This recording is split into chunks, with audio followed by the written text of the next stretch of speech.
परब्रह्म ईश्वर ने पूरी सृष्टि की रचना केवल एक प्रहर में कर दी थी, किंतु जब उन्होंने स्त्री को बनाया तो उन्हीं परमेश्वर को पूरे 7 दिन और 7 रातें लग गईं, क्योंकि उन्हें स्त्री के व्यक्तित्व में मां बनने की अद्भुत क्षमता का निर्माण करना था, जो अपने तन को असहनीय पीड़ा देकर उसमें से एक नए जीव को जन्म देती है, जो अपने रक्त को दूध बनाकर अपनी संतान का पोषण करती है। वो एक मां ही होती है।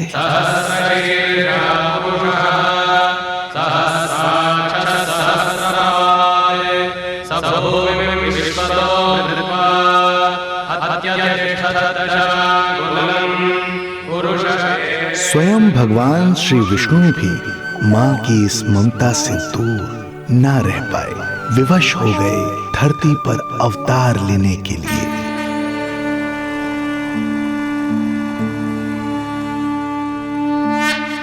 शांताकारं भुजगशयनं पद्मनाभं सुरेशं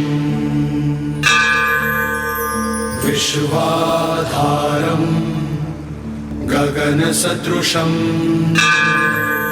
मेघवर्णं शुभांगं लक्ष्मीकान्तं कमलनयनं योगी वीरध्यानगम्यं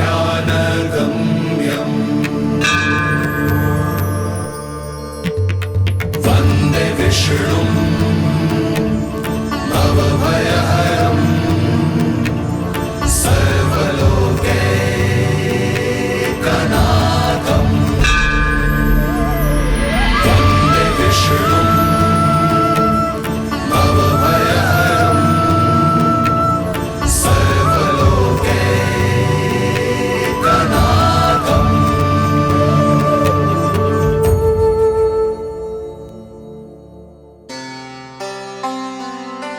प्रणाम प्रभु।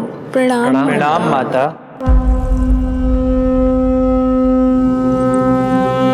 माता, प्रभु, दुष्कंस के अत्याचार दिन पर दिन बढ़ते ही जा रहे हैं।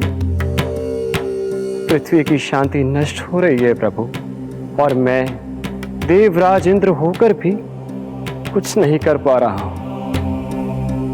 आपके प्रताप से मैं भूमि अनंत काल से समस्त विश्व का भार उठा रही हूँ, किंतु प्रभु अब दुष्टता इतनी बढ़ चुकी है कि मैं सहन नहीं कर पा रही हूँ।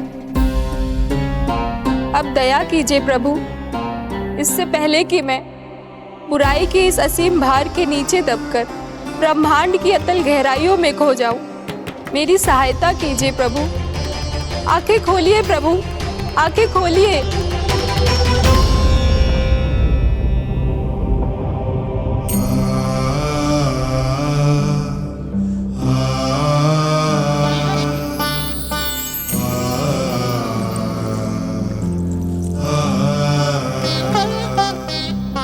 चिंता मत कीजिए, समय की पुकार को अनसुना नहीं करूंगा। मैं आप सबका कष्ट हरूंगा। मैं अवश्य अवतार लूंगा, मैं अवश्य अवतार लूंगा, मैं अवश्य अवतार लूंगा। श्री कृष्ण के रूप में, श्री कृष्ण के रूप में, श्री कृष्ण के रूप में।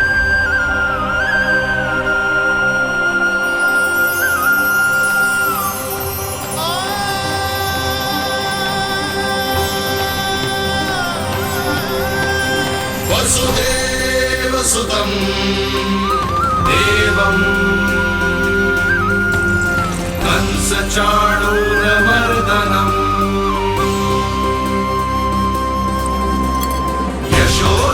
यशोदपरमानन्दम् कृष्णं वन्दे जगद्गुरुं, कृष्णं वन्दे जगद्गुरुं। वसुदेव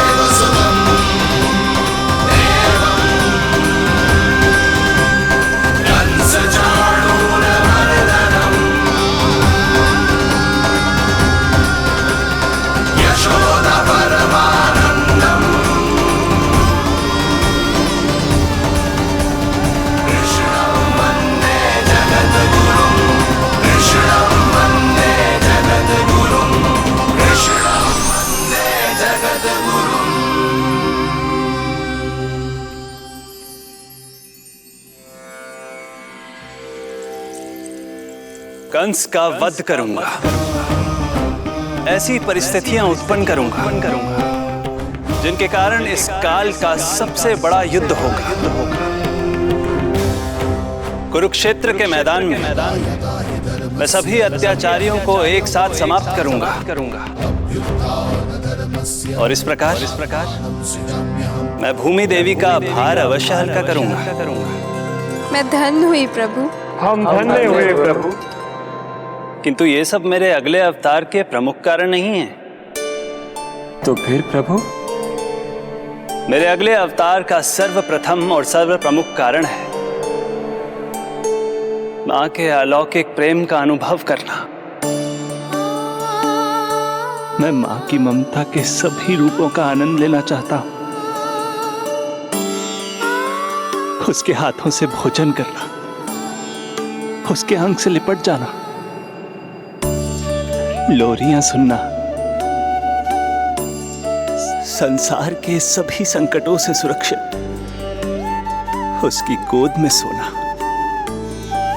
उसे मां मां कहकर पुकारना, सांसारिक विषयों के बारे में उससे जानना,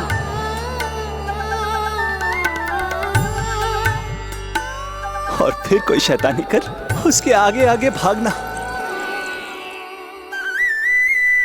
उससे डांट खाना,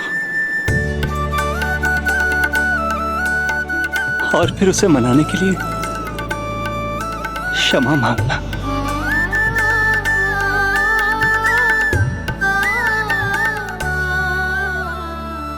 कितना आनंद आएगा जब वो मुझे दंड देने के लिए मेरे पीछे पीछे दौड़ेगी और मैं उस डर से सभी दिशाओं में भागता फिरूंगा। और फिर जब वो थककर हाँफते रुक जाएगी तो मैं स्वयं उसके पास जाऊंगा, उसकी ममता भरी गोद में समा जाऊंगा।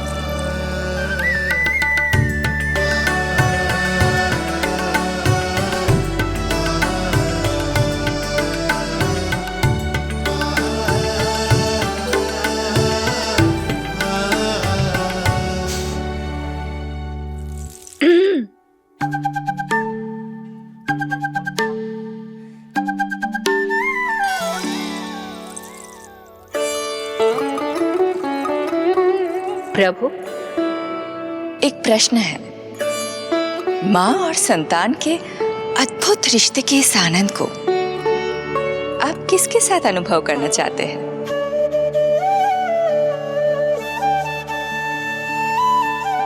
प्रभु, कौन है वो सौभाग्यशाली महिला जिन्हें आपने अपनी माँ के रूप में चुना है? वो महिला है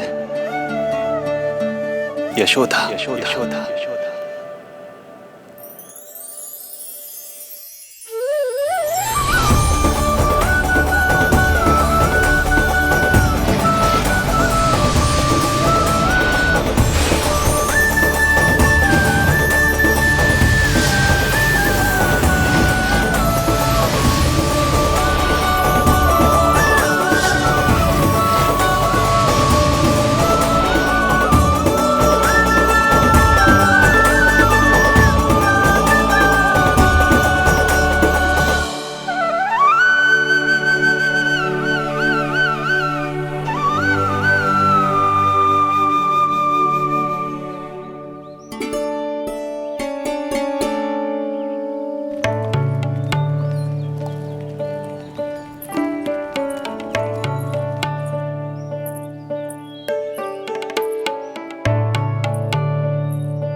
यशोदा आ जाएगो।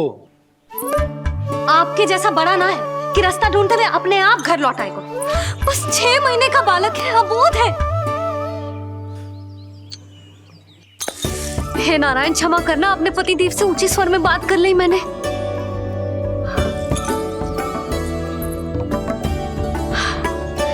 किसी को भी बुद्धि ना है पूरे गोकुल में कि कि नंद जी का बालक खो गयो है, सुबह सुबह घर से भाग गयो है। किसी को ना पड़ी है कि उसे ढूंढे लेकर आए। यही सम्मान देते हैं वे गोकुल के राजा को। हे भगवान, ना जाने मेरा बच्चा कहाँ होगो, कैसा होगो। कितना समय होगा है? अब तक तो भूख भी लगी आई होगी उसे। आप क्यों रुक गए? आप खाओ। हाँ हाँ, आप खाओ, आनंद से खाओ। आपको तो कुछ चिंता ही ना है। माँ ही तड़पती है अपनी संतान के लिए।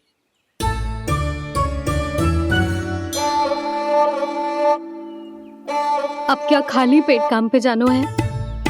क्या कहेंगे सब कि यशोदा अपने पति को भूखा रखे? ना ना, आप खाओ, खाओ ना।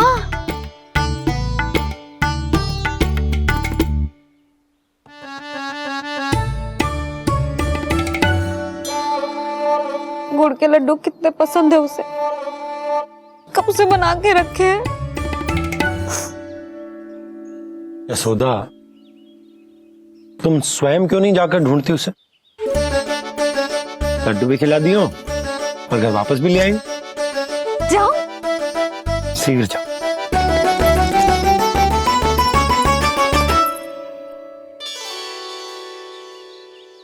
किंतु आप तो खाना खा रहे हो ना पतिदेव? वही तो, मैं खाना खा रहा हूं, परंतु वो भूखा है। तुम जाओ। वो तो भूखा है।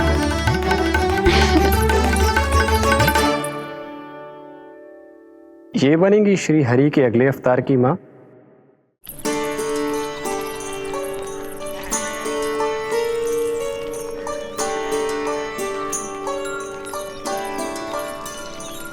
मेरे बच्चे को देखो है ना।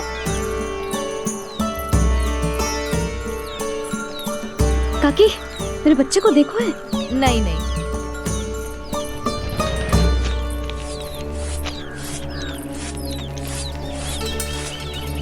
सुमति, मेरे बच्चे को देखो है क्या कहीं?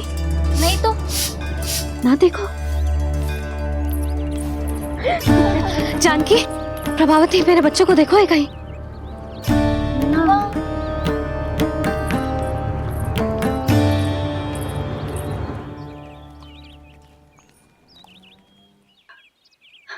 कहाँ है तू? देख, तेरी मैया कितनी चिंतित हो रही है, और तू है कि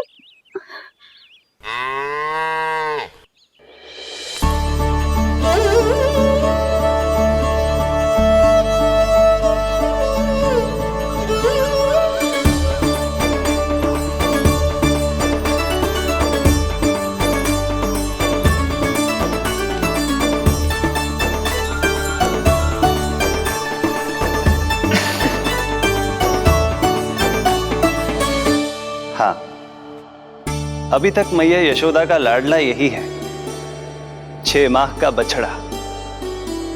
इसी पर ये अपनी सारी ममता न्योछावर करती हैं। तू फिर भाग गो? प्रतिदिन का काम होगा है तेरा। मैंने कही थी ना, मेरे बिना, अपनी मैया के बिना कहीं ना जानो है। ये संसार कितना भयानक है, कुछ मालूम है तुझे? दुष्ट भरे पड़े चारों ओर।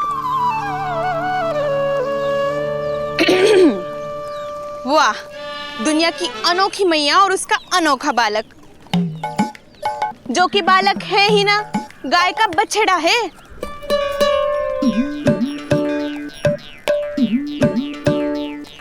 तो लक्षणा, तुम्हारी जे दशा कौन ने की? और कौन ने? जे तुम्हारे सपूत ने कूद फाड़ के मेरे पूरे बगीचे का सत्यानाश कर दो है। मेरा रामू ऐसा कर ही ना सकता। जे क्यों आएगा तुम्हारे बगीचे में? रंग बिरंगे फूलों के लिए। फूलों के लिए? हाँ, जीप लपलपाती है इसकी मेरे फूलों के लिए। सुबह सुबह भाग के आ जाता हो इन्हें खाने के लिए। फूल खाने? सुलक्षणा, तुम्हें कछु वहम हुआ है। जे मेरा रामू है, जे फूल वूल क्यों खाएगो भला? अच्छा, तो फिर आप ही इसका मुंह खोलो और स्वयं देख लियो। हाँ तो ठीक है, असत्य के पैर ना होते जो अभी सिद्ध हो जाए वो। रामू मुंह खोल के दिखा। मैया की कहीं मानते हैं ना, मुंह खोल। रामू सुलक्षणा चाची को दिखा दे कि तूने उनके फूल ना खाए। चल मुंह खोल, मुंह खोल।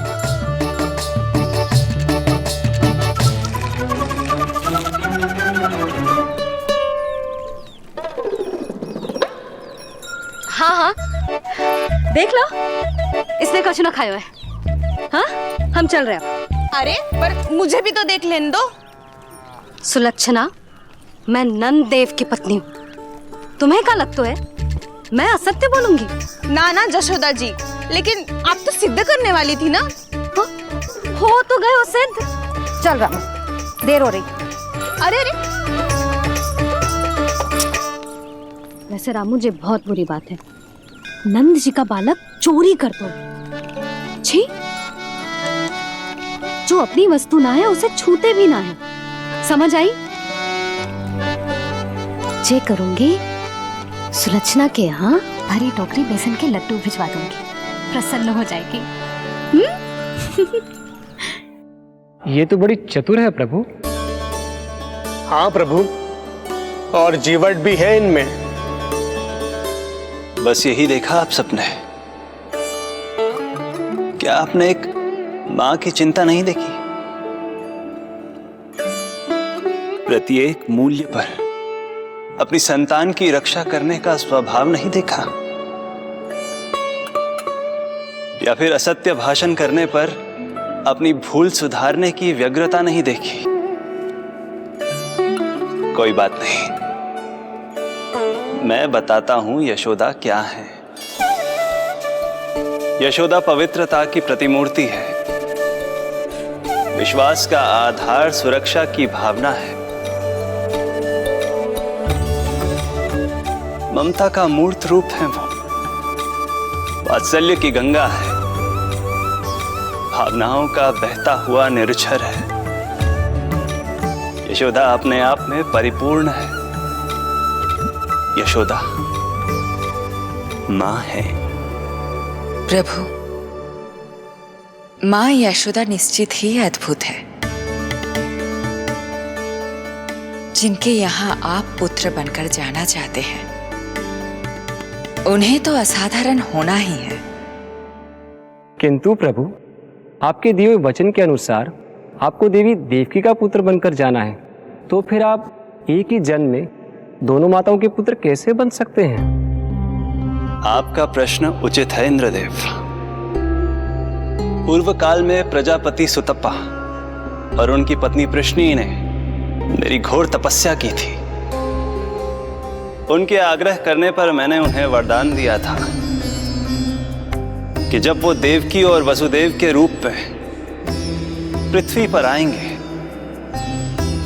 तब मैं उनका अष्टम पुत्र कृष्ण बनकर जन्म लूंगा। पर मैया यशोदा के वात्सल्य प्रेम ने मुझे दुविधा में डाल दिया, क्योंकि वो भी तो पिछले जन्म से ही है ना। पिछले जन्म से?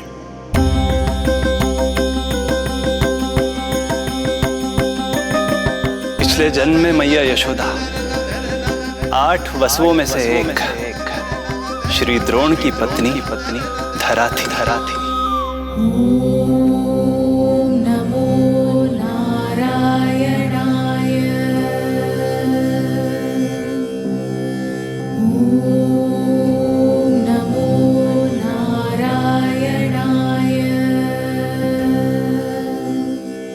दोनों सहस्त्रों वर्षों तक निरंतर मुझे पुत्र रूप में पाने की मनोकामना के साथ घोर तपस्या करते रहे। अपने तप में वो दोनों इतने लीन थे कि प्रकृति की कोई भी शक्ति उनका ध्यान भंग नहीं कर पाई। किंतु फिर एक दिन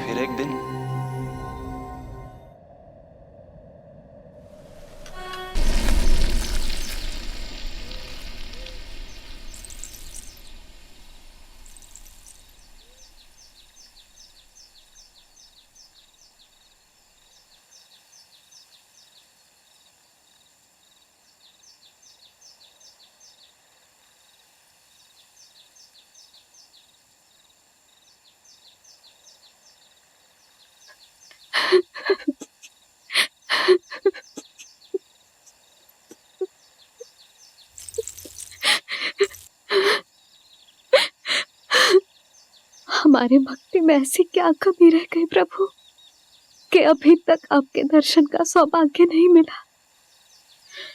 अब तो सैकड़ों वर्ष बीत गए हैं आपका सुमिरन करते हुए।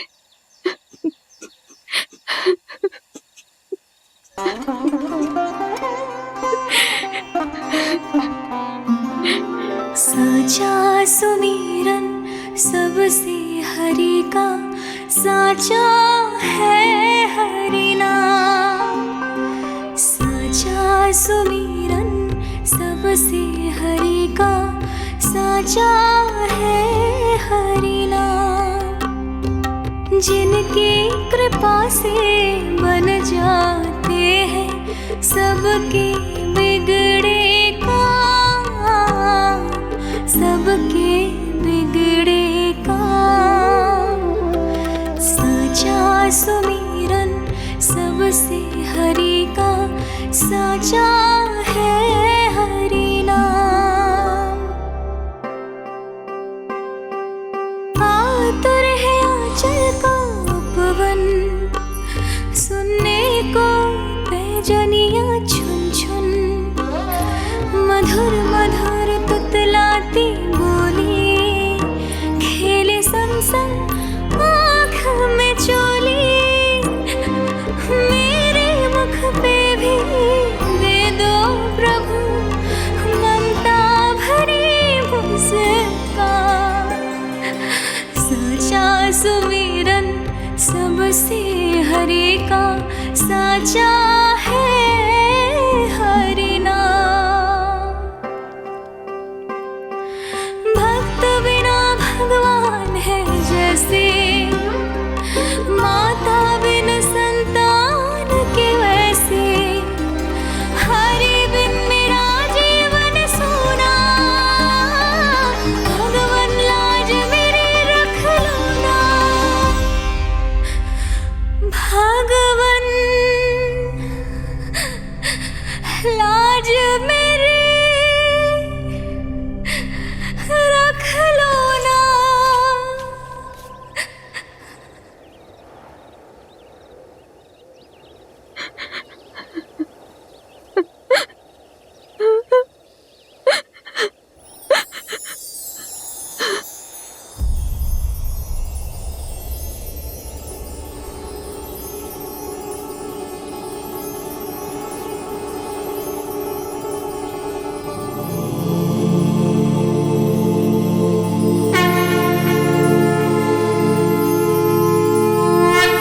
सशंख चक्रम सकिरीट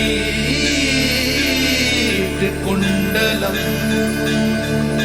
सपीत वस्त्रम सरसीरुहे क्षणम। सहार वक्षस्थल शोभितौस्तुभम् नमामि विष्णुम् शिरसा चतुर्भुजम्।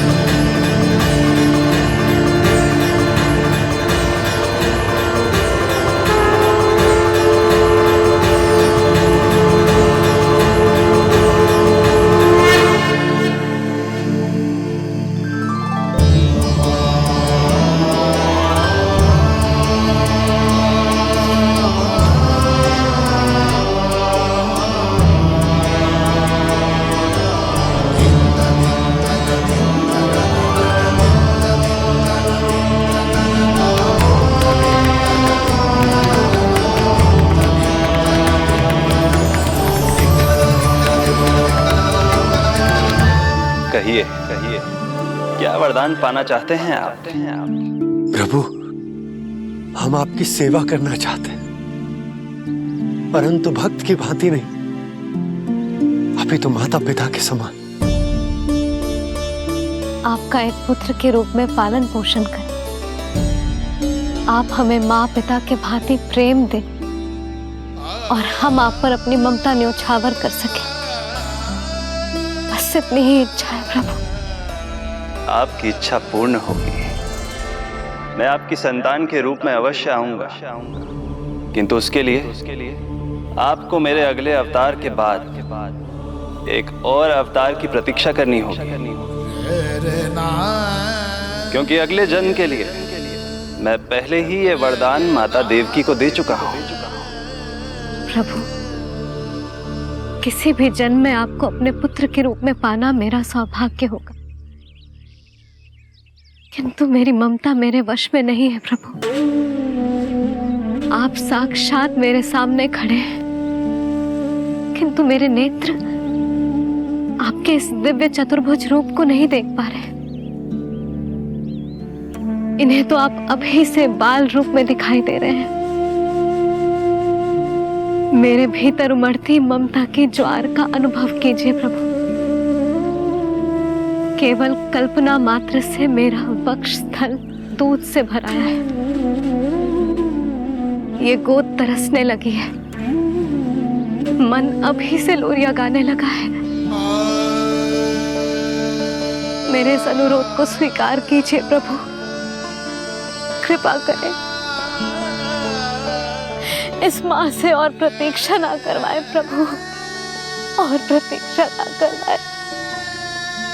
उस पल माता धरा की ममता भरी भक्ति और प्रेम भाव को देखकर मेरे मुख से भी वो शब्द निकल ही पड़ा जिसे एक बच्चा पहली बार बोलना सीखता है, माँ।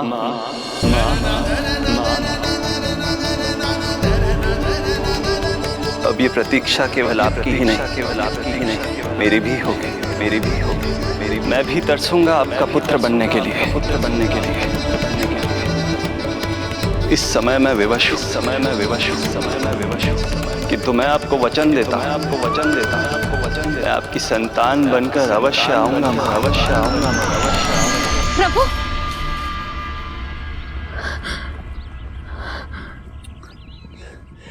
धरा, भगवान ने हमारी पुकार सुन ली। वरदान तो सभी भक्तों को मिलता है, परंतु हमें तो हरि का वचन मिला है। वो आएंगे, अवश्य आएंगे। अब हमें केवल उस शुभ दिन की प्रतीक्षा करनी है। अब और प्रतीक्षा नहीं होगी मुझसे।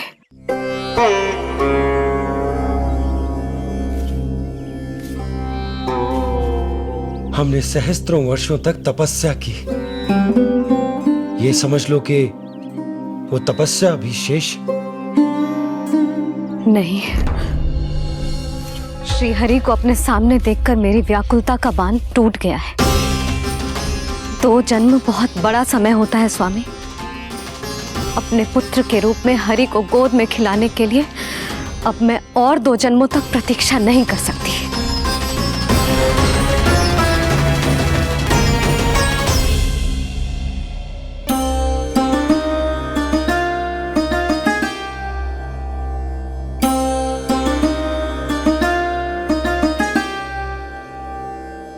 व्यर्थ हरि बिन जग ये सारा, व्यर्थ हरि बिन जीवन धारा। पूजन वंदन व्यर्थ हरि बिन, व्यर्थ धरार जीवन धारा। वरुण देव विनती सुन लीजिए, तन मेरा निर्जल कर दीजिए। हरि के बिन सारा जल तन का सागर सा हो गया है खारा।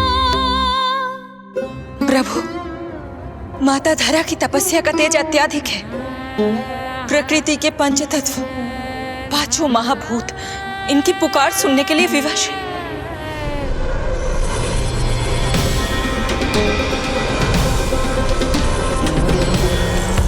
धरा, प्रिय, ये क्या कर रही हो?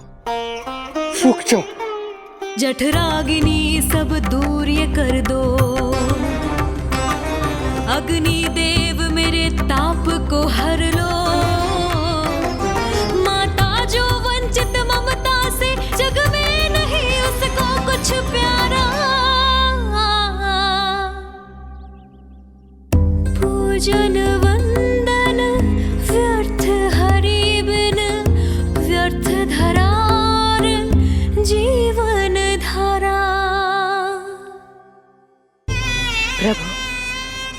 यदि अग्निदेव अपना अग्नि तत्व वापस ले लेंगे तो इनकी पाचन शक्ति नष्ट हो जाएगी और जीवित रहने के लिए शारीरिक तापमान भी अति आवश्यक होता है। यदि वही विलुप्त हो गया तो धरा, तुम्हें मेरी सौगंध मत करो ये। हे भूमाता आकृति दाता, मिथ्या है ये माटी का ढांचा, माटी मुक्त करो इस तन से, जब ना मिला हरि का सहारा। प्रभु, भू तत्व ही तन को भार देता है, उसके बिना ये तो पूरी तरह से ढह जाएंगी। धरा, धरा, ये क्या हो गया?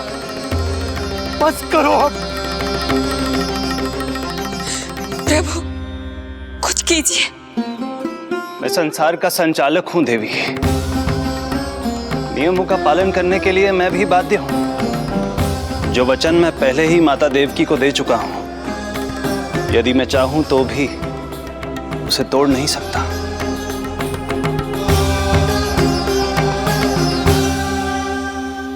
सुख लो आयु सब इस तन की, आस है जो ना शेष है मन की। वायु देव कृपा करो अब ये, रोक दो इन श्वासों की धारा।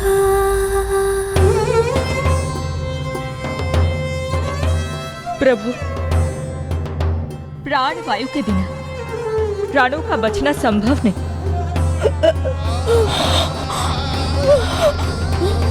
धरा,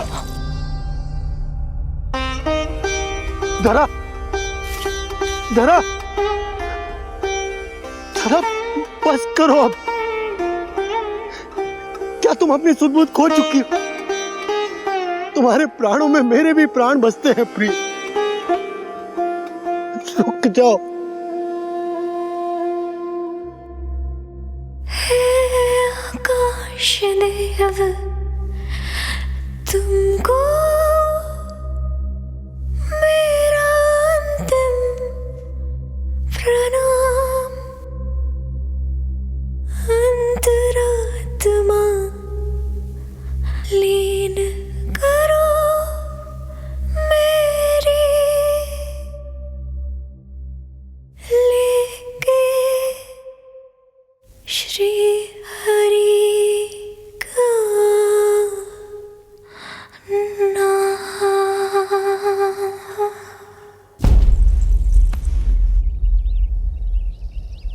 धरा, धरा, धरा, ये क्या कर लिया तुमने? धरा, कोई है, कोई है, सहायता कीजिए। धरा, जल, धरा, तुम चिंता मत करना, मैं यही हूं। मैं 2 क्षण में जल लेकर आता हूं।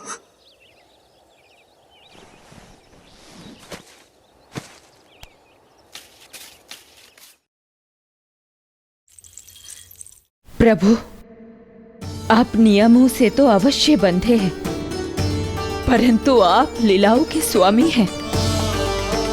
कोई तो उपाय निकालिए। आपने इन्हें मां कहकर पुकारा है। मां की प्राण रक्षा पुत्र नहीं करेगा तो और कौन करेगा?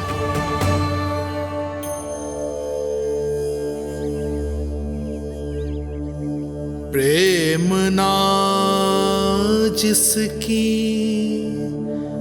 सीमा कोई, ना कोई आयाम, माँ की ममता के आगे विवश हुए भगवान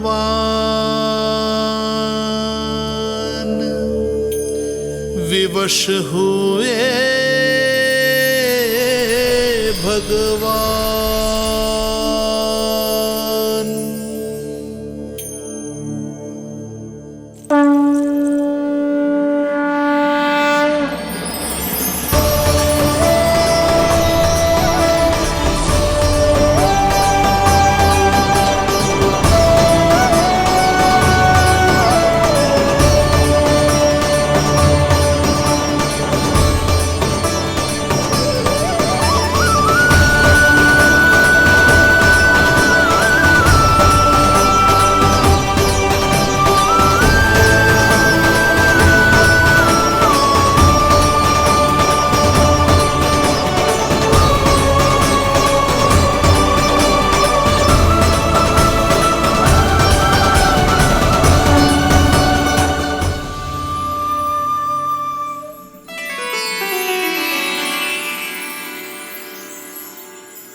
प्रभु नहीं, पुत्र कहो मां।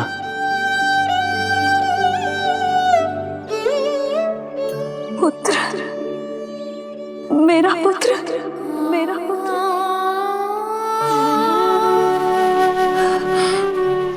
आज जैसे आपने मुझे अपनी गोद में लिटा रखा है, क्या कुछ ऐसा नहीं हो सकता कि शीघ्र ही मुझे आपको अपनी गोद में खिलाने का अवसर मिल जाए? आज तो मैं केवल मूर्छित हुई हूं, किंतु शीघ्र ही यदि मुझे आप पुत्र रूप में ना मिले तो मेरे प्राण चले जाएंगे। ऐसा ना कहो मां।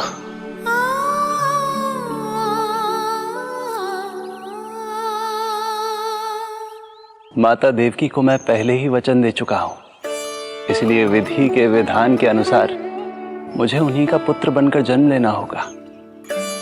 किंतु आपकी आतुरता का अनुभव करने के बाद अब मैं भी आपका स्नेह पाने से स्वयं को और वंचित नहीं रख सकता। आपने वरदान मांगा था कि आप पुत्र की भांति मेरा पालन पोषण करना चाहती हैं, इसलिए यदि आप उचित समझे तो आप अगले जन्म में ही अपनी इच्छा पूर्ण कर सकती हैं। जिस आयु में संतान को अपनी मां की ममता के आंचल की आवश्यकता सबसे अधिक होती है, उस आयु में अर्थात अपने जन्म के प्रथम दिन से 10 वर्षों तक मैं आपके साथ रहूंगा। किंतु फिर मुझे अपनी जन्म देने वाली मां माता देवकी के पास लौटना होगा। ऐसा करने से मैं उन्हें दिया वचन भी निभा पाऊंगा और आपकी ममता का सौभाग्य भी प्राप्त कर पाऊंगा। यदि आपको स्वीकार हो तो। स्वीकार है प्रभु, सहर्ष स्वीकार है।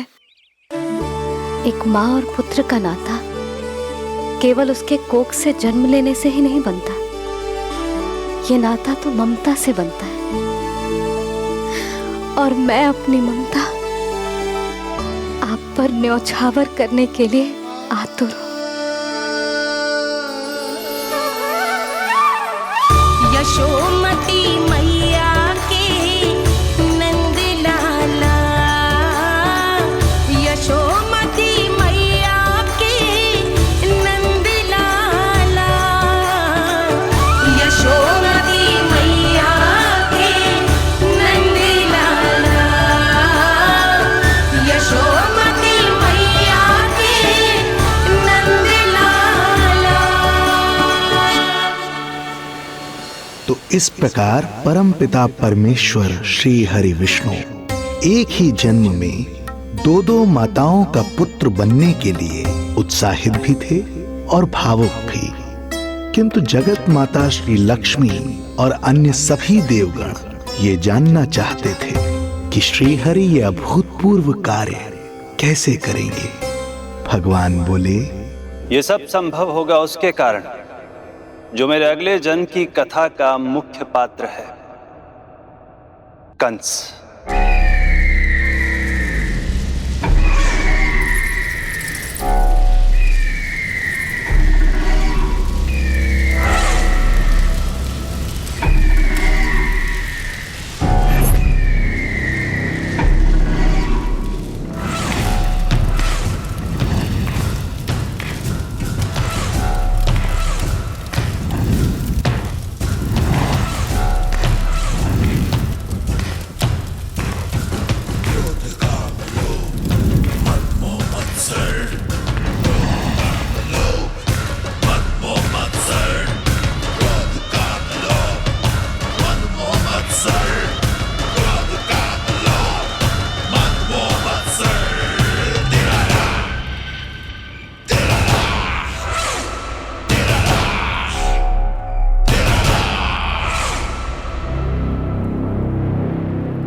जब जीवन पर संकट हो तो अभिमान अर्थहीन होता है, जब प्राणों पर बनाए तो सम्मान स्वाभिमान सब निरर्थक होता है। इन व्यर्थ के मूल्यों को बीच में मत आने दो। और दया उसे तो बिल्कुल नहीं। मार डालो साधु संत ऋषि मुनि स्त्री वृद्ध, चाहे वो नवजात शिशु ही क्यों ना हो। किंतु हाँ, यदि शत्रु भारी पड़ने लगे, पराजय सामने दिखाई देने लगे, तो उसी क्षण शत्रु के पैर पकड़ लो और अपने प्राणों की भिक्षा मांग लो। अहंकार को आड़े मत आने दो। अग्निः शेषम ऋणः शेषम शत्रुः शेषम तथैव च पुनः पुनः प्रवर्धेत तस्मात् शेषम न कार्येत। अर्थात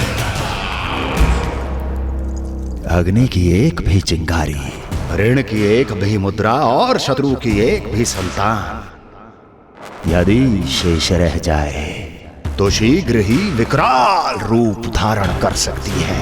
इन सब का समूल नाश ही एकमात्र उपाय है अपनी सुरक्षा का। इसलिए कहता हूं, साम दाम दंड भेद, कोई भी युक्ति क्यों ना लगानी पड़े, शत्रु के प्राणों का हरण ही परम उद्देश्य होना चाहिए। छोड़ो मत, फिर चाहे वो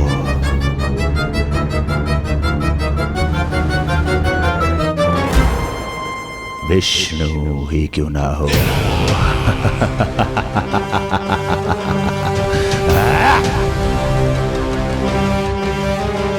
यही थी कंस की दिनचर्या।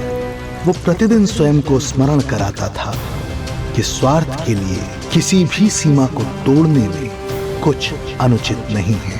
तभी तो राजगद्दी प्राप्त करने के लिए उसने अपने पिता महाराज उग्रसेन को भी नहीं छोड़ा था। पिताजी,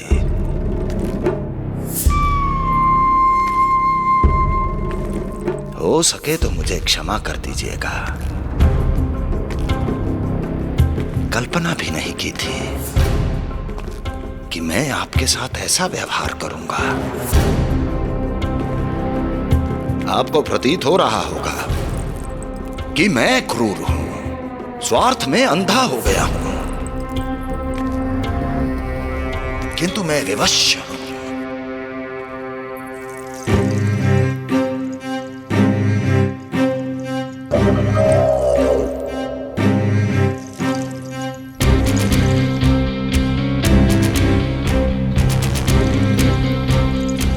आज से सत्ता का ये भार अब मुझे उठाना पड़ेगा पिताजी, क्योंकि आप तो अत्यंत दयावान हैं। अपनी आवश्यकता से अधिक प्रेम आपको अपनी प्रजा से है, किंतु मैं ऐसा नहीं। मैं अपने शत्रुओं का काल हूं, तभी तो मेरे प्रति दुर्भावना रखने वाले मेरे सम्मुख आने से पहले थर थर कांपते हैं। इसलिए मथुरा का राज सिंहासन मेरे साथ अधिक सुरक्षित रहेगा, क्योंकि मैं आपसे अधिक उपयुक्त हूं पिताजी। मेरा विश्वास कीजिए। हृदय पर गोवर्धन पर्वत रखकर मुझे यह निर्णय लेना पड़ रहा है पिताजी।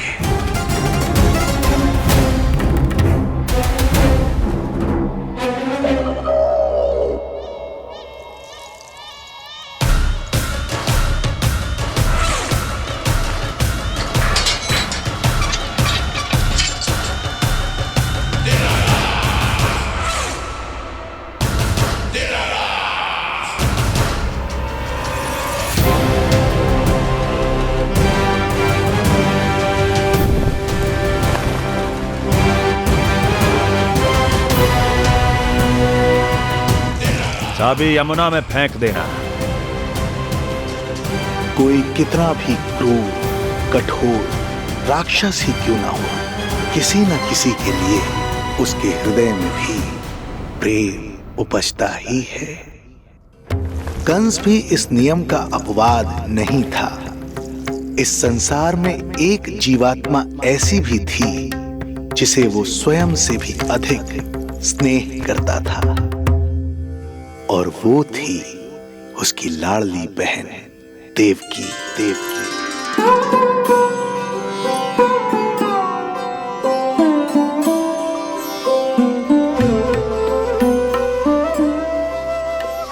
देवकी के लिए कंस एक राजा नहीं, मात्र भाई था, जो अपनी बहन की छोटी सी मुस्कुराहट के लिए आकाश पाताल एक कर सकता था। अत्यंत धूमधाम से उसने अपनी देवकी का विवाह यादवराज वसुदेव के साथ संपन्न करवाया। रुको।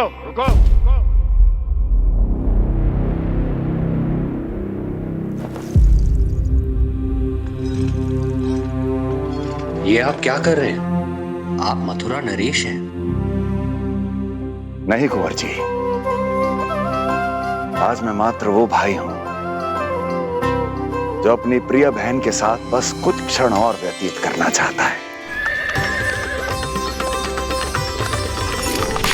कंस के हृदय में देवकी के लिए उमड़ता प्रेम का सागर तब अचानक सूख गया जब उसने ये आकाशवाणी सुनी। महापापी अत्याचारी कंस,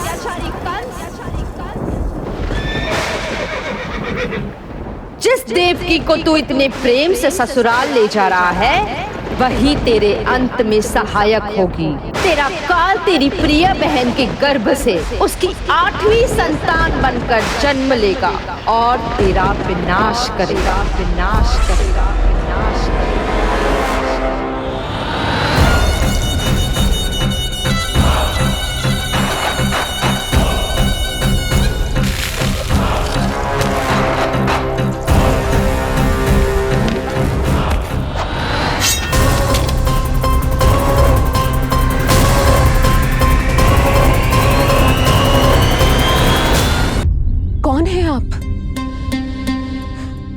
से भय लग रहा है। आप मेरे भैया नहीं हो सकते। सही कहा तूने। जो मेरे विनाश को जन्म दे, उस कुल घातिनी से मेरा कोई संबंध नहीं। महाराज, रक्त के संबंध क्रोध की अग्नि में मत झुलसाइए। जिस बहन को आपने बचपन से आज तक इतना प्रेम दिया, क्या वो आपके विरुद्ध किसी षड्यंत्र में सहायक हो सकती है? भला हमारी संतान आपका विनाश क्यों करेगी? अपनी नवविवाहित बहन पर कृपा कीजिए महाराज। अपने पुरुषार्थ से आपने कितने असुरों को युद्ध में पराजित किया है। आज वो सब दरबारी बनकर आपकी सेवा करते हैं। हे महापराक्रमी कंस, यदि वो मायावी असुर आपको हानि नहीं पहुंचा पाए, तो ये आपकी बहन आपका क्या बिगाड़ सकती है? दया कीजिए महाराज, दया कीजिए। आप बीच में मत पड़िए कुंवर जी। सुना नहीं क्या? इसकी 8वीं संतान मेरा वध करेगी। जब मां ही नहीं बचेगी, तो 8वीं संतान के जन्म का तो प्रश्न ही नहीं उठता। यदि ऐसा है तो आप मुझे मार दीजिए। जब मैं ही जीवित नहीं रहूंगा, तो देवकी की संतान होने की संभावना ही समाप्त हो जाएगी। अपने बहनोई की हत्या का पाप मैं नहीं कर सकता। और बहन की हत्या का पाप कर सकते हैं? जिसे जीवन भर प्रेम दिया है, उसके प्राण लेने का अधिकार है मुझे। प्रिय भैया, यदि आपको इस विषय में इतना संदेह है, तो आप हमारी 8वीं संतान के प्राण ले लीजिएगा। बल्कि 8वीं संतान ही क्यों, उसका जन्म होने तक हमारी सभी संतानों का वध आप स्वयं अपने हाथों से कर लीजिए। स्वामी, हे मथुराधिपति, मेरी पत्नी को प्राण दान दे दीजिए। मैं महाराज शूरसेन का पुत्र वसुदेव आपको वचन देता हूं, अपनी 8 संतानों को जन्म लेते ही स्वयं आपके सामने प्रस्तुत करूंगा। अपनी 8 संतानों को जन्म लेते ही स्वयं आपके सामने प्रस्तुत करूंगा।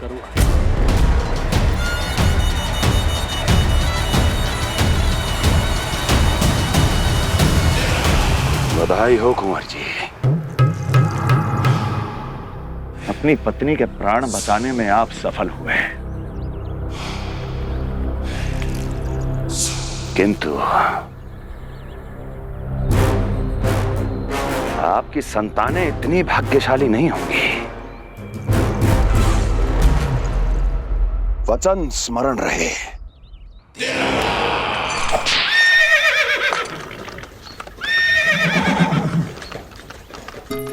इस तरह रक्त की प्यासी कंस की तलवार की छाया में देवकी और वसुदेव का वैवाहिक जीवन प्रारंभ हुआ। जब कंस की निर्ममता और वसुदेव के वचन का यह दुखद समाचार गोकुल पहुंचा, तो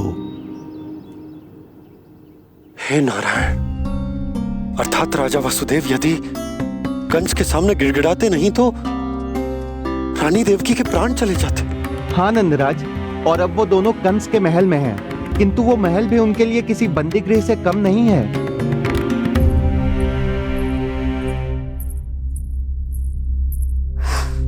एक भाई अपनी बहन के साथ ऐसा करने की सोच भी कैसे सकता है? मेरा बस चले तो उस दुष्ट कंस को मटके में डाल के इसे घोंट के रख दूं, जैसे मलाई घोट के माखन निकाला जाता है।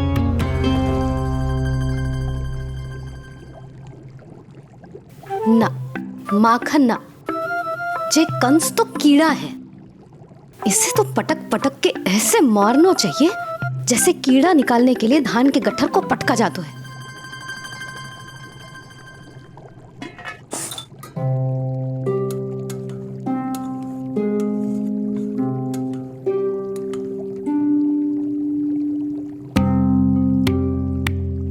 किंतु जब रोहिणी जिज्जी को पता चलेगा तो वो तो अपने आप को ही दोष देंगे, क्योंकि बालक ना होने के कारण उन्होंने ही वसुदेव जी को राजकुमारी देवकी के साथ दूसरा विवाह करने पर विवश किया था। हे ईश्वर,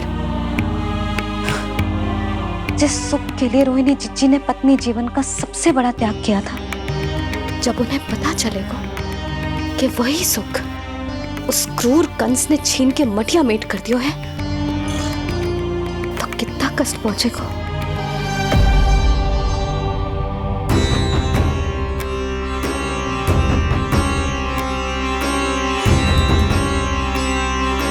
रोहिणी जीजी,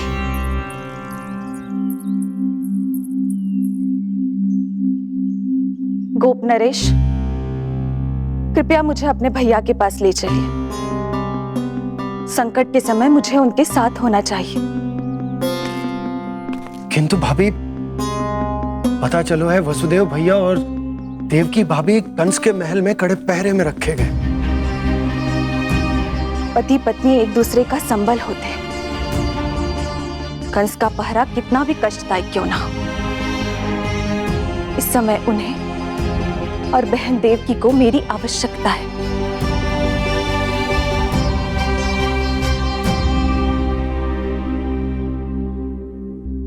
ये मेरी व्यवस्था है।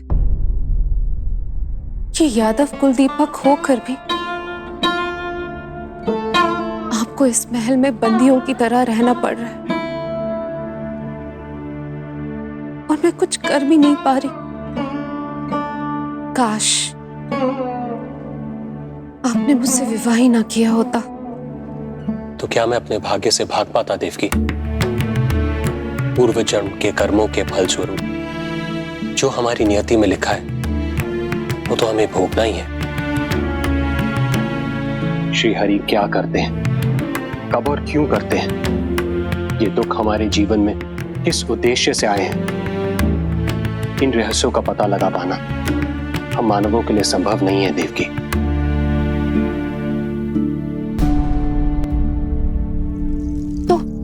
तो फिर चलिए यहां से भाग चलते हैं, कहीं ऐसे स्थान पर जहां भैया की छाया भी हम पर ना पड़ सके।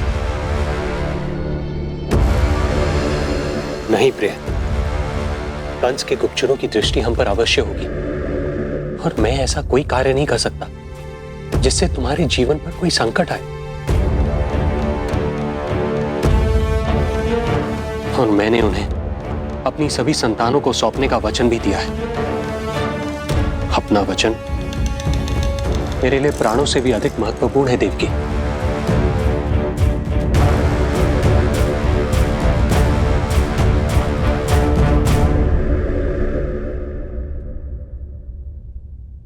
राजन, राजकुमारी, गोकुल से रानी रोहिणी और गोपराज नंद पधारे हैं।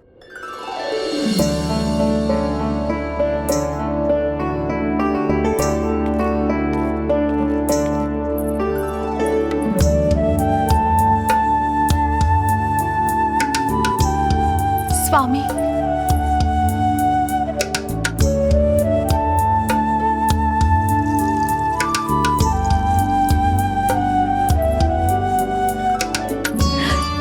बहन, दीदी,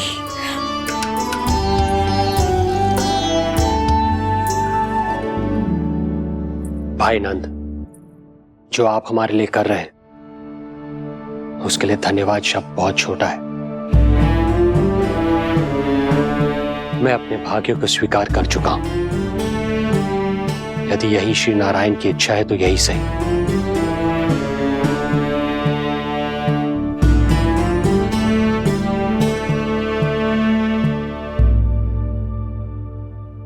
भाई नंद, इस समय मथुरा का वातावरण अनुकूल नहीं है, आपको जाना चाहिए।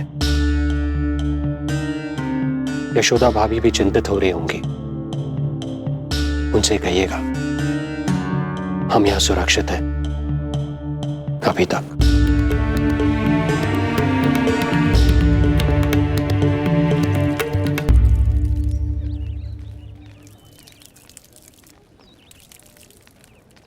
वसुदेव भैया का भाग्य पर भरोसा देख वे अपनी संतानों को कंस को अवश्य सौंपेंगे। हे ईश्वर, इतना कठोर वचन, जब इसे निभाने का कठिन समय आएगा तो कैसा अनुभव करेंगे वे? उनका हृदय तो चकनाचूर हो जाएगा।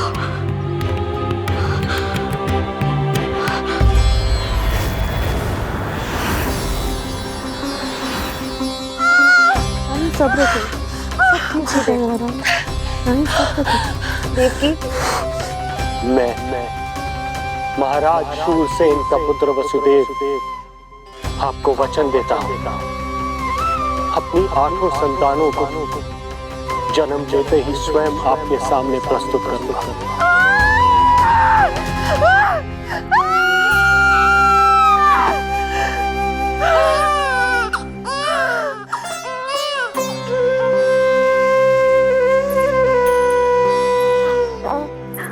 बधाई हो स्वामी, आपको पुत्र रत्न प्राप्त हुआ है।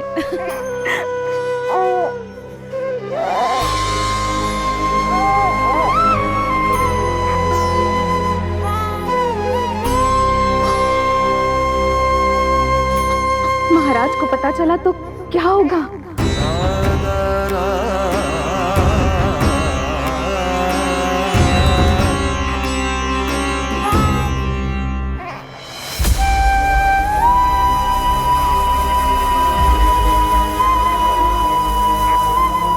अपने पुत्र को इन हाथों में थामना। कितने वर्षों से इस पल की प्रतीक्षा कर रहा था मैं, और आज जब यह पल आया है, मेरी आंखों में दुख के आंसू हैं। एक पिता जब प्रथम बार अपनी संतान को गोद में उठाता है तो सबसे पहले यह सोचता है कि उसे क्या नाम दूं, उसका सुनहरा भविष्य कैसे सुनिश्चित करे। किंतु मैं वो भाग्यहीन पिता हूं जो अपने पुत्र का भविष्य मृत्यु के अंधकार में डुबोने जा रहा है। मैं इसे नाम देकर क्या करूंगा?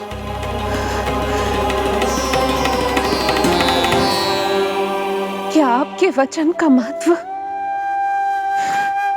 आपके पुत्र के प्राणों से अधिक है स्वामी?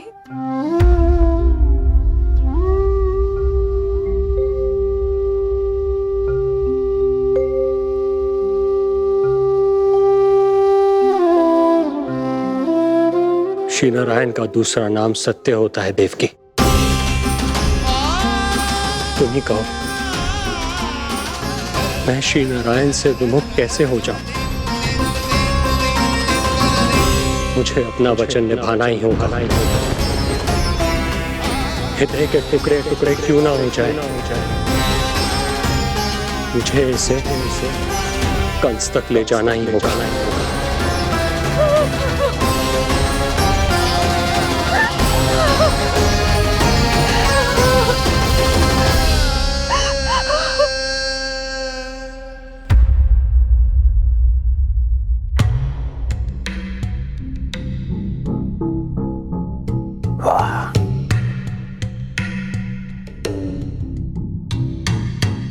इतना स्वादिष्ट भोजन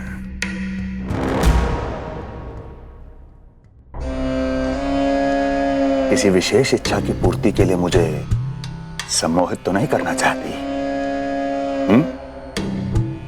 मुझे पति के रूप में प्राप्त कर तो चुकी हो, अब प्राप्त करने को क्या क्या बचा है? प्राप्ति मैं प्राप्ति नहीं, अस्थि हूं स्वामी। प्राप्ति तो छुई मुई बनकर वहां खड़ी है।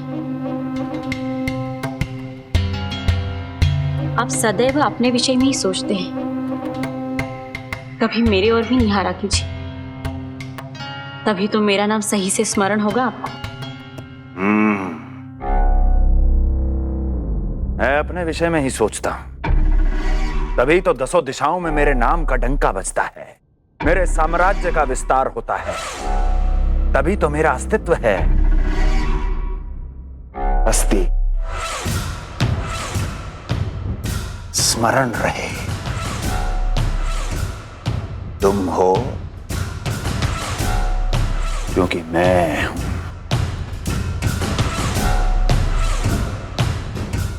वन में यदि सिंह न हो तो उसके आश्रिति पर गीदड़ भी आक्रमण कर देते हैं।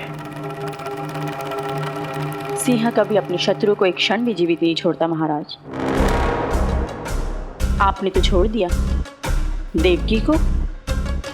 सिंह नहीं, आप वो गाय हैं जो अपनी कसाई से अथाह प्रेम करती है।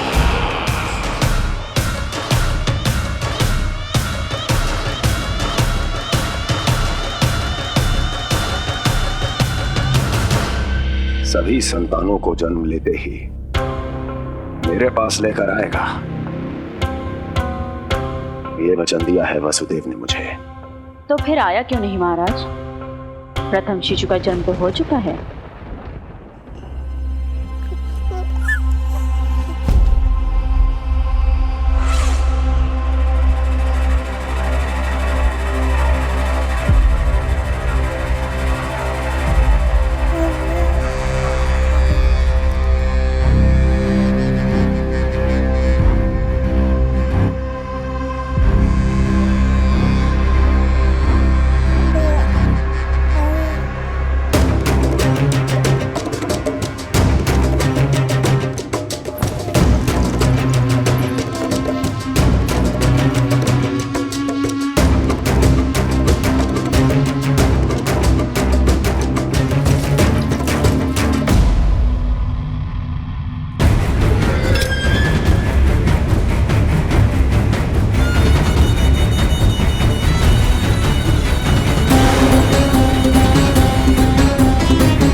कुल के यादव अपना वचन मिथ्या नहीं होने देते महाराज।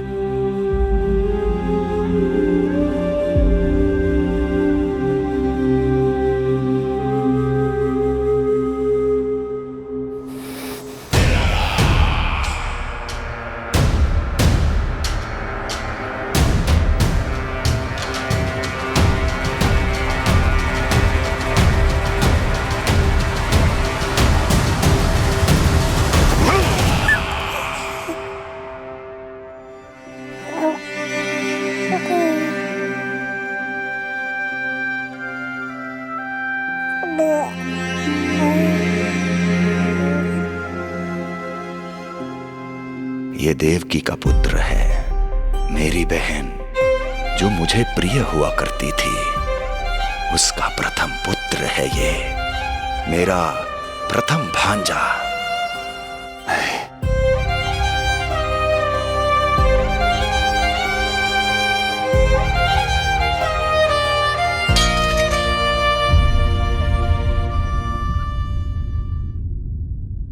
इसे वापस ले जाइए कुंवर जी।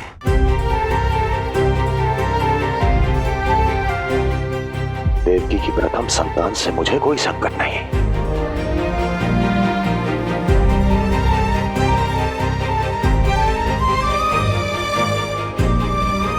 और आपको क्या लगता है कुंवर जी कि मैं कोई राक्षस हूं क्या?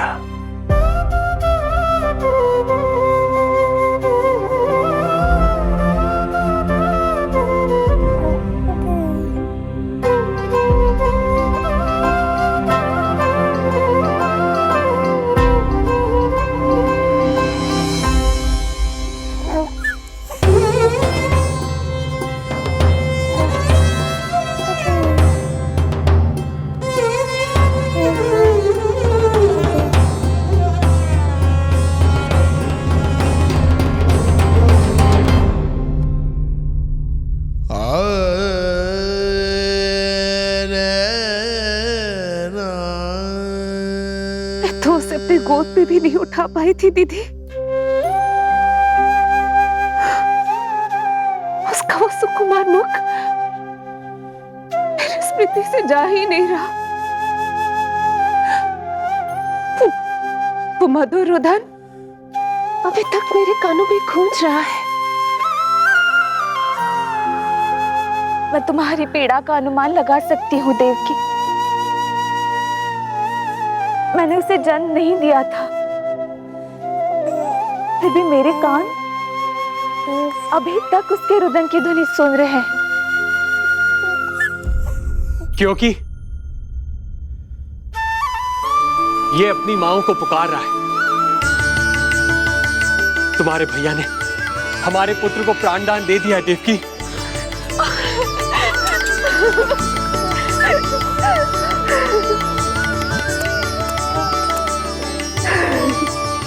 स्वामी, अब अपने पुत्र का नामकरण कीजिए।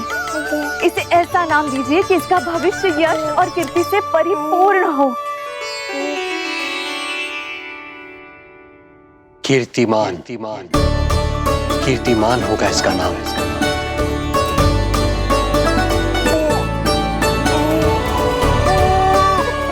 कीर्तिमान।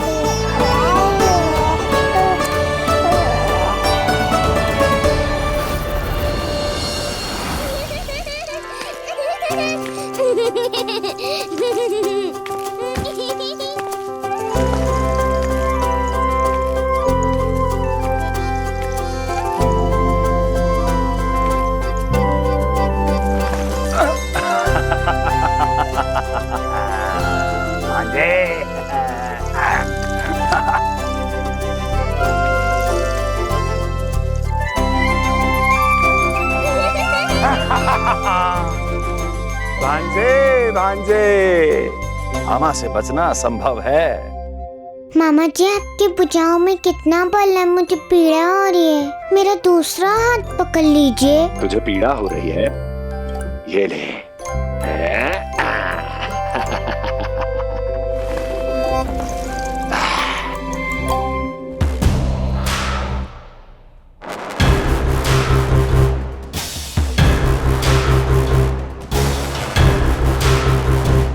नारायण नारायण। मामा जी मूर्ख बन गए, मामा जी मूर्ख बन गए, मामा जी मूर्ख बन गए। इतना दुस्साहस! जा खेल। अब मामा जो है देवर्षि के साथ मंत्रणा करेंगे। जा खेल। क्योंकि अत्यंत महत्वपूर्ण ना हो तो देवर्षि हमारे द्वार पर आने का कष्ट नहीं उठाएंगे। कहिए देवर्षि, कैसे आना हुआ? मैं तो बस आपको ये अद्भुत कमल पुष्प भेंट करने आया था महाराज। इसे देखते ही मुझे आपका स्मरण हुआ था। मानो ये मुझे पुकार कर कह रहा हो, मुझे महाराज कंस के पास ले चलिए। इसमें तो कुछ भी विशेष नहीं है देवर्षि। इसमें 8 पंखुड़ियां हैं महाराज, और 8वीं पंखुड़ी सबसे विशेष है। यदि विश्वास न हो तो आप स्वयं गिनकर देख लीजिए। आप मेरा उपहास कर रहे हैं देवर्षि। आप गिनिए तो सही महाराज। 1 2 3 4 5 6 7 8। क्या आप निश्चित रूप से कह सकते हैं कि यही 8वीं पंखुड़ी है? विचार कीजिए महाराज। क्या आप बिना किसी शंका के कह सकते हैं कि कौन सी पंखुड़ी पहली है और कौन सी 8वीं?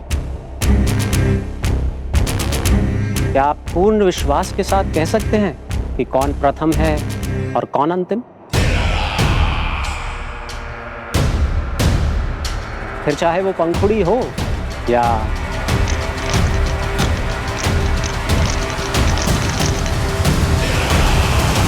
सावधान करने के लिए धन्यवाद देवर्षि। कंस के साथ धोखा करने वाले को अति भीषण दंड मिलेगा।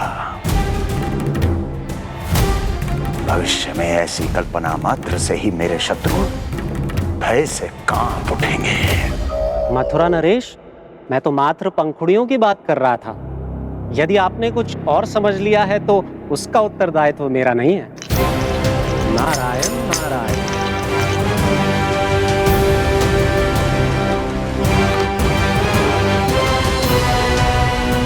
विचार कीजिए महाराज। क्या आप बिना किसी शंका के कह सकते हैं कि कौन सी पंखुड़ी पहली है और कौन सी 8वीं?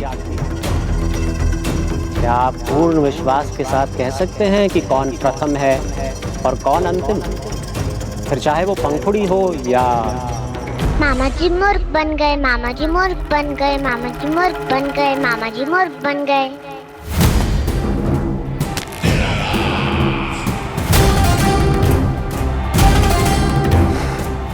कंस को कोई मूर्ख नहीं बना सकता। कीर्तिमान। जी मामा जी। क्रोध काम लोभ मद मोह मत्सर, क्रोध काम लोभ मद मोह मत्सर, क्रोध काम लोभ। मामा जी मुझे दर्द हो रहा है।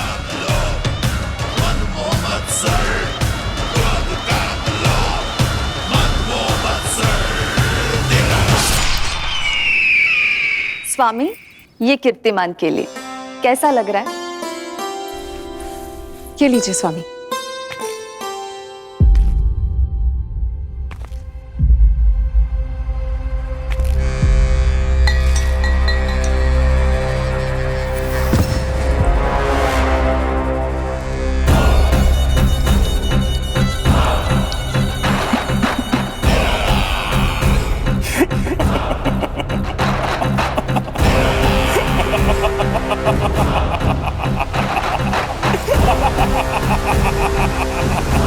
नेत्रों के सामने अपनी संतान की हत्या होते हुए देखना कितना पीड़ादायक रहा होगा ये दृश्य। किंतु प्रभु, यदि देवर्षि नारद कंस के हृदय में संदेह का बीज न बोते तो कंस ऐसा कभी नहीं करता। तो फिर उसे उकसाए ही क्यों देवर्षि ने? आप भूल गए देवराज, समस्त संसार में जो भी होता है मेरी इच्छा अनुसार ही होता है। यही प्रश्न नारद ने भी मुझसे पूछा था।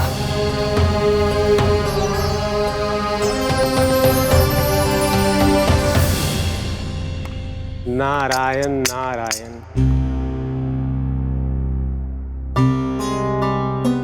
छोटे से बालक की इतनी निर्मम हत्या और माध्यम बना मैं। प्रभु, ये कैसी लीला है आपकी?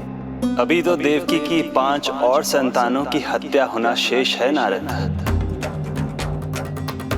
अब से कंस शिशुओं के जन्म लेते ही उनकी हत्या कर देगा। यदि जन्म के तुरंत बाद ही मृत्यु होनी है तो जन्म का लाभ ही क्या है प्रभु? यही विधि का विधान है नारद। कीर्तिमान और शेष 5 बच्चे श्रापग्रस्त हैं। जन्म के कर्मों के अनुसार अल्पायु होना उनकी नियति है। उनकी मृत्यु के बाद ही शेषनाग के अंश के रूप में बलराम और मेरे अंश के रूप में श्री कृष्ण का अवतार संभव होगा। नारायण नारायण।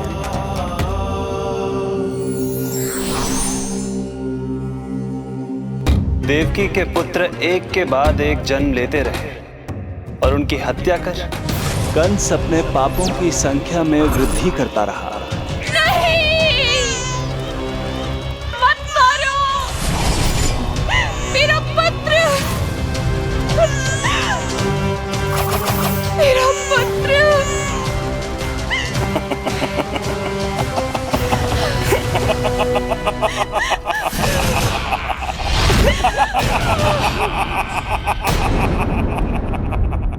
कान्हा के नटखट लीला और मजेदार कारनामे देखने के लिए चैनल को सब्सक्राइब करें और बेल आइकॉन दबाना ना भूलें।